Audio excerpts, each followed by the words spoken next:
Hello বন্ধুরা, আজকে তোমাদের সঙ্গে শেয়ার করব জলপাইয়ের আচার তৈরি। বন্ধুরা, জলপাইয়ের আচার তৈরি করার জন্য আমরা ছুলে 4 ফাড়া করে কেটে নিয়েছি, তাই এর মধ্যে কোনো কষ ভাব থাকবে না।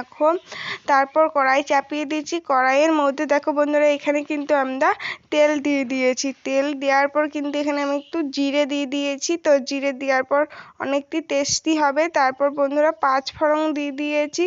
তো 5 ফোড়নটা দেওয়ার পর বন্ধুরা দেখো, এর মধ্যে শুকনো লঙ্কা দিয়ে দিয়েছি। তারপর আমি কিন্তু ফোড়নটা ভালো করে নেড়ে নেব।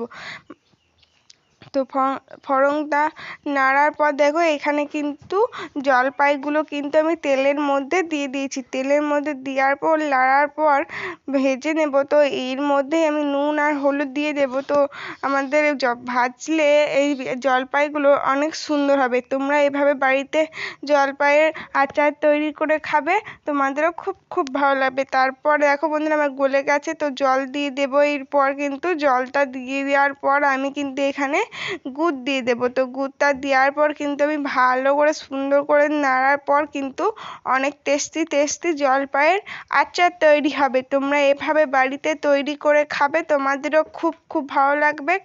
আর আমার ভিডিওটা যদি তোমাদের ভালো লাগে তাহলে একটা লাইক করবে আর একটা সাবস্ক্রাইবার করবে। তো দেখো, এখানে কিন্তু আমার জলপাইয়ের আচার তৈরি হয়ে গেছে। তো এরপর দেখো, আমি কিন্তু তোমাদের সঙ্গে প্লেটে পরিবেশন করে দেখাচ্ছি। তো বুঝতেই পারছো কতটা সুন্দর হয়েছে। এভাবে বাড়িতে বানাবে,